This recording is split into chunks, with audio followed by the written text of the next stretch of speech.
यह बात कुछ साल पहले की है। हैलोवीन की रात को हमारे कस्बे में एक पुराना घर था जिसके बारे में कहा जाता था कि उसमें अक्सर भूत प्रेत आते थे। मैं और मेरा सबसे अच्छा दोस्त कांची इस अफवाह की सच्चाई जानने के लिए वहां जाने का निर्णय लिया। हम उस घर के लिए तैयार होकर जब निकले तो लगभग रात के 11:45 हो चुके थे। तब वहां की दूरी थोड़ी दूर थी। हमें वहां पहुंचने में 10 से 15 मिनट लगे। हमने डोरबेल दबाई। एक 40 से अधिक साल का आदमी अचानक बाहर आ गया। वह पहले से तैयार दिख रहा था। उसके हाथ में एक सिगरेट थी। वह एक अराजक आदमी जैसा लग रहा था। उसने फटे हुए जीन्स पहने हुए थे जिनमें कुछ छेद थे। दोस्त, तुम थोड़े थके हुए लग रहे हो। हम मिठाइयाँ लेने आए हैं। क्या शरारत करेंगे? सुना है कि इस मकान में भूत है, क्या यह सच है? उसने हमारे सवालों का जवाब नहीं दिया, बस हमें घूरता रहा। फिर उसने कहा, बच्चों, हैलोवीन लगभग खत्म हो गया है, बस 2 मिनट बाकी हैं। मैंने समय देखा, वह सही कह रहा था। 2 मिनट रात के 12 बजने में बाकी थे। उसने हमें बताया कि कैंडी उसके कमरे में है और हमें अंदर आने को कहा। फिर कहा कि हम लिविंग रूम के सोफे पर बैठकर उसका इंतजार करें, जबकि वह ऊपर से हमारे लिए कैंडीज लाने जा रहा है। लेकिन वह जैसे ही ऊपर की मंजिल पर पहुंचा, फिर से मुड़ा और नीचे आकर सीढ़ी पर खड़ा हो गया और हमसे कहा, तुम लोग मेरे साथ ऊपर आओ, मेरे पास यहाँ मिठाइयाँ बहुत अधिक लगाए नहीं हैं, पता कि लेना जो आपने पसंद किए हैं। अब सोचें तो उस समय हम सच में बहुत मूर्ख थे अनुमान लगाने में कि उसके कमरे में जरूर बहुत सारी चॉकलेट कैंडीज होंगी जो हम खाना चाहते थे। फिर हम उसके पीछे पीछे ऊपर गए और एक धुंधली रोशनी वाले कमरे में दाखिल हुए। हमने देखा कि कमरे की दीवारों पर विभिन्न प्रकार के चाकू लगे हुए थे और उनकी संख्या काफी ज्यादा थी। उस समय हमने सोचा कि वह आदमी चाकू संग्राहक है। तभी वह व्यक्ति आकर हमें हर किसी को 2 चॉकलेट दिए। हमने उन्हें धन्यवाद कहा और सीढ़ियां नीचे उतरने लगे। जैसे ही हम सीढ़ियों के पास पहुंचे, काकी ने जोर से चीख मारी और सीढ़ियों से नीचे लुढ़क गया। पलट कर देखा तो वह व्यक्ति अपने हाथ में एक लाल चाकू लिए अजीब सी मुस्कान लिए खड़ा था। मुझे तुरंत गुस्सा आ गया और एड्रेनालाइन तेजी से बढ़ी। मैंने उसका चेहरा मारने के लिए घूंसा उठाया, लेकिन उसने आसानी से बचाव कर लिया और फिर मेरे पैर पर चाकू से वार कर दिया। मैंने तेज दर्द को सहन करते हुए बाएं हाथ से उसकी कॉलर को पकड़ा और दाएं हाथ से घुसा मारो। जब तक मैंने उसे मारकर जमीन पर गिरा नहीं दिया, मैंने अपने पैर से चाकू निकालकर कार्ड को उठाने के लिए लंगड़ाते हुए आगे बढ़ा।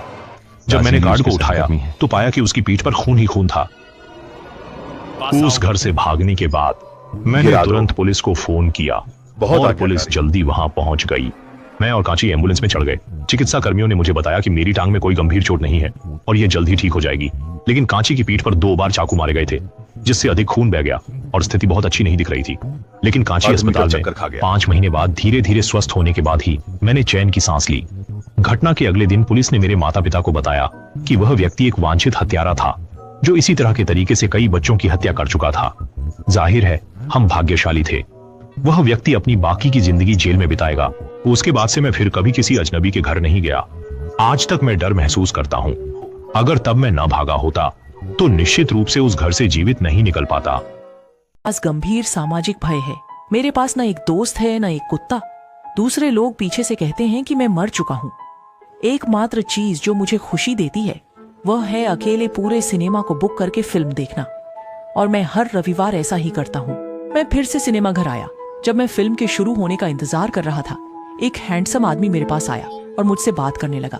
मैं बहुत अच्छा बात नहीं कर पाता, इसलिए बहुत परेशान हो गया। लेकिन उसने कहा कि वह इस फिल्म का निर्देशक है और चाहता है कि मैं फिल्म देखने के बाद उसे कुछ प्रतिक्रिया दूं। मैं बहुत शर्माते हुए उससे सहमत हो गया। ये एक बहुत ही बोरिंग हॉरर फिल्म थी। सारे शॉट्स केवल एक खाली छोटे कमरे में लिए गए थे, जिसमें केवल एक मेज, 2 कुर्सियां और एक अकेली और असहाय औरत थी। मैंने खुद को फिल्म पूरी देखने के लिए मजबूर किया। जब मैं सिनेमा से बाहर निकला तो मैंने देखा कि निर्देशक मेरे लिए बाहर इंतजार कर रहा था। उसने मुझे अपने स्टूडियो में अच्छी तरह से बातचीत करने के लिए आमंत्रित किया। मैंने अनजाने में ही उसे हाँ कह दिया और लिफ्ट में उसने मेरी फिल्म देखने के बाद की प्रतिक्रिया पूछी। मेरे जवाब भी बहुत वस्तुनिष्ठ थे। मैंने कहा कि फिल्म कुछ उबाऊ थी। मुझे नहीं पता कि वह क्या व्यक्त करना चाहता था।